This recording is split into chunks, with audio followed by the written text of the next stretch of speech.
오늘의 이야기는 스레주가 일본을 여행하면서 계속 마주치게 되는 어떤 붉은 존재에 대한 이야기인데요. 스레가 계속 진행되면서 외증조 할아버지와 얽힌 이야기까지 풀어나가게 되면서 그 존재의 정체에 대해 파헤치게 되는 이야기가 될 것 같은데요. 어떤 이야기일지 지금 읽어보도록 하겠습니다.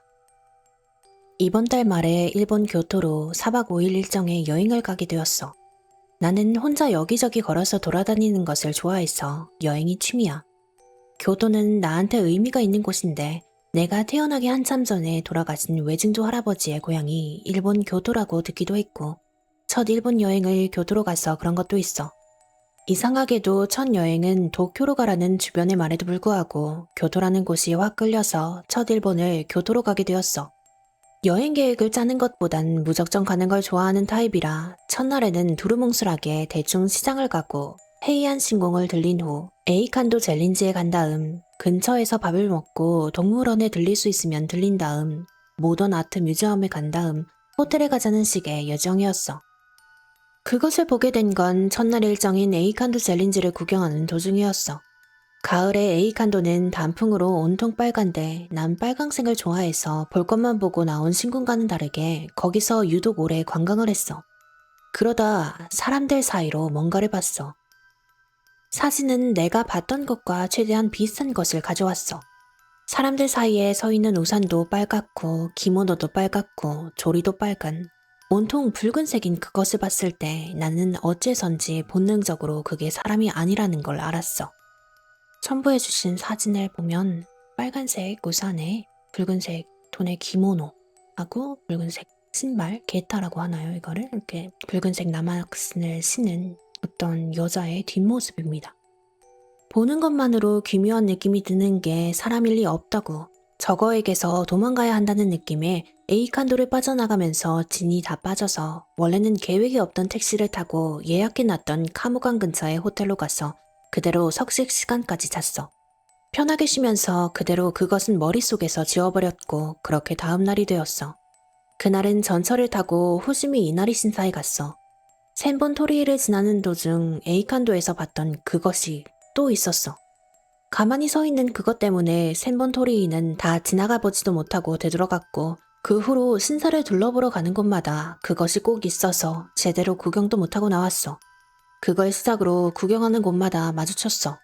2박 3일의 일본 첫 여행이 정체를 알 수 없는 그것의 스토킹으로 엉망이 되고 반년 후 리벤지를 할 겸 도쿄에 갔어. 근데 또 그것이 있었어. 반년 전과 똑같은 모습으로.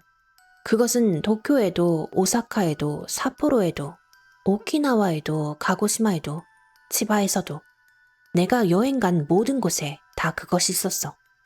세 번째 여행에서 그것에 대해 알게 된 두 가지는 절대로 얼굴을 보여주지 않는다는 것과 나를 따라다니지만 일정 거리를 유지한다는 거야. 7번의 여행 동안 수십 번을 보면서 나를 따라다니긴 하지만 해를 가하지 않는다는 사실에 무서웠던 것도 점점 사라졌고 이제는 만약 대화가 가능한 존재라면 왜 나를 따라다니는지 물어보고 싶어. 나를 따라다니는 이유가 있는 게 아닐까? 나에게 말하고 싶은 게 있는 게 아닐까? 그래서 이번 여행을 처음 그것을 봤던 교토로 정했어. 교토에 가서 그것이 또 있다면 말을 걸어볼 생각이야. 뭐 하는 존재일까 무엇일까 궁금하네. 이번 여행에서도 보인다면 써주길 바래.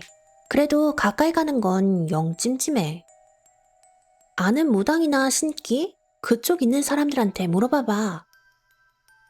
안 그래도 세 번째 일본 여행에서 돌아오고 난 후 지인에게 상담했더니 지인의 지인이 신기가 있다는 말을 듣고 갔는데 그분이 악한 존재는 아닌 것 같다. 너를 해하려는 의도는 아닌 것 같다며 혹시 외증조 할아버지란 분이 일본에 계셨을 때 짧지만 신직이 있었거나 덕을 쌓은 게 있어서 일본에 있는 동안 지켜주려고 그런 게 아닌가 하고 말했어. 하지만 엄마도 외증조 할아버지에 대해서 알고 계신 게 없고 외할아버지와 외할머니도 내가 초등학생 때 돌아가셔서 물어볼 사람이 없더라. 그때 지인의 말을 듣고 생각해보니 3번 일본 여행을 간 동안 보통 여행 가면서 발생할 수 있는 자잘한 사고가 하나도 없었다는 거야.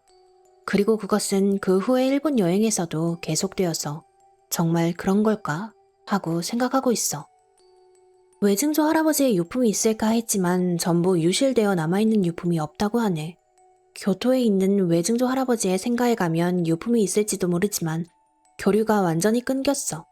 그나마 가장 최근에 교류한 것이 내가 초등학교 2학년 때 외할머니가 돌아가시면서 일본에서 오셨던 엄마 또래로 보이는 분이 도움이 필요하면 언제든 연락하라며 주소를 적어주고 갔을 때니까 20년 전이네. 엄마가 종이를 버리려고 했는데 아빠가 그걸 말려서 종이가 남아있대. 엄마는 연을 끊은 사람들이라면서 종이가 아직도 남아있다는 것에 치를 떨었지만 일단 아빠한테 종이를 받을 수 있었어. 주소를 검색해보니 A칸도 근처라서 묘한 느낌이 들어.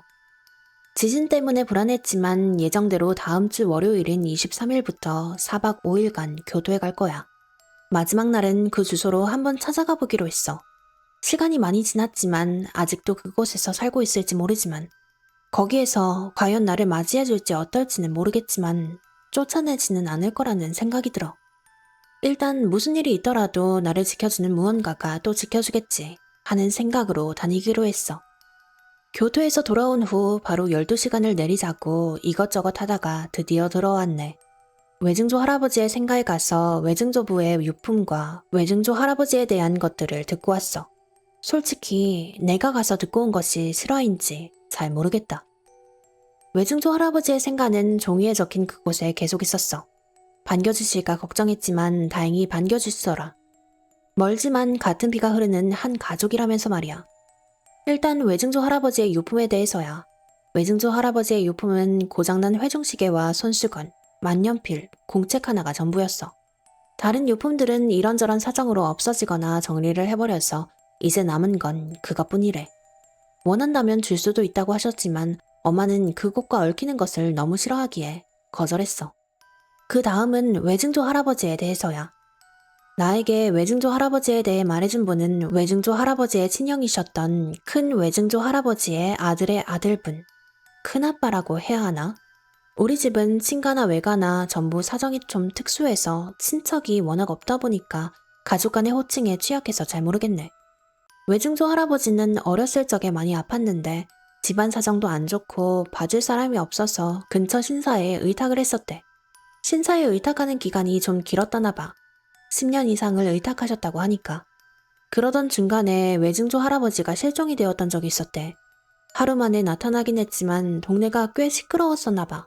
아픈 사람이 사라졌다 나타나고 난 후 아팠던 적이 없던 것처럼 건강해져서 외증조 할아버지가 아픈 걸 안쓰럽게 여긴 신사에서 모시고 있는 신이 낫게 해준 게 아닐까 하는 말이 사람들 사이에 오고 갔나 봐.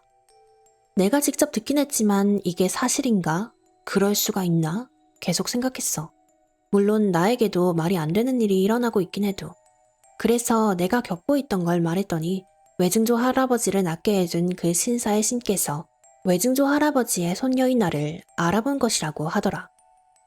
근데 엄마는 왜 그쪽과 엮이는 걸 싫어하는 거야? 엄마가 얽히기 싫어하는 이유를 아빠가 말해줬는데 외증조 할아버지가 한국에 갔다가 한국인인 외증조 할머니를 만났는데 두 분이 결혼하는 것을 반대하면서 외증조 할아버지가 한국으로 건너와 가족들과 연을 끊었었대. 근데 엄마가 젊었을 때 외할아버지가 아프셔서 금전적으로 도움을 받을 수 있을까 하고 찾아갔을 때 그곳에서 자신들은 외증조 할아버지가 한국 계집하고 결혼한다 했을 때 연을 끊었다 하며 내쫓듯이 했었대. 그걸로 1년 후에 외할아버지가 돌아가시고 먼저 아들을 보낸 충격으로 외증조 할머니도 돌아가셨어. 그 후 외할머니 혼자 온갖 일을 하며 자식들을 키우다가 내가 초등학교 때 돌아가신 거고 그걸 들어보면 엄마가 그들을 원망하는 것도 당연하다고 생각해. 나라도 원망했을 거야. 안녕, 오랜만이야. 반년 만이네. 오랜만에 기억이 나서 들어왔어. 기억해주는 사람 있으려나 모르겠네. 그간 참 많은 일이 있었어. 너무 많은 일이 있어서 쓰레되게 들어올 여유가 없었네. 일단 엄마와 외증조 할아버지의 본가의 분들이 직접 만나서 대화를 했어. 물론 아직 엄마의 응어리가 전부 사라진 건 아니야. 하지만 지금은 많이 나아지셨어. 내가 일본에 여행을 가는 걸 더는 싫어하지 않게 되셨거든. 그리고 올해 신년에 일본에 사시는 분들께 인사를 갔어. 어디에 사시는지 알게 되었는데 인사를 가지 않는 것도 좀 죄송하고 그래서 인사를 갔었어. 일본에서 또 마주친 그 존재는 역시 또 나를 따라다녔어. 일본의 그분들은 나를 반겨주셨어. 그리고 나한테 외증조 할아버지의 또 다른 유품으로 추정되는 책을 찾았다고 보여주셨어. 하고 쓰레주가 반년 만에 돌아와서 사진을 업로드했는데 일본어로 쓴 오래된 책입니다. 딱 봐도 이건 손으로 필기를 한 것 같죠?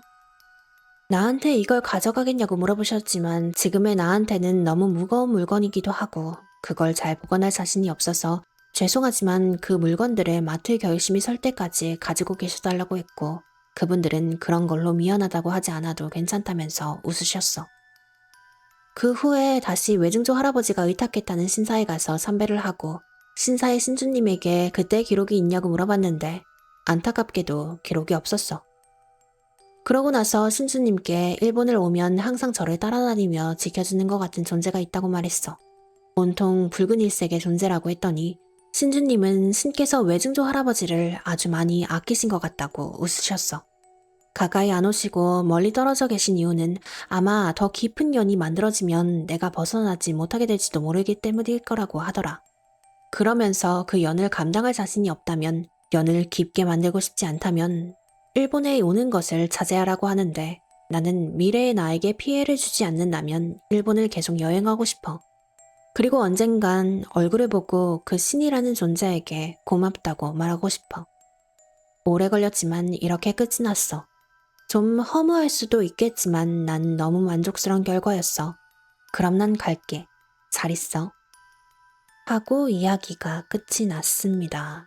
오래된 인연으로 그 자손까지 어떤 신이라는 존재가 보호를 하고 있다는 그런 게 마음이 굉장히 몽글몽글하고 또 외증조 할아버지랑 그 존재 간에는 무슨 일이 있었을까 하는 궁금증도 남고 일본 여행이라는 그 특유의 그 감성이 또 묻어나는 것 같아서 재밌고 신비로운 이야기 잘 들었습니다.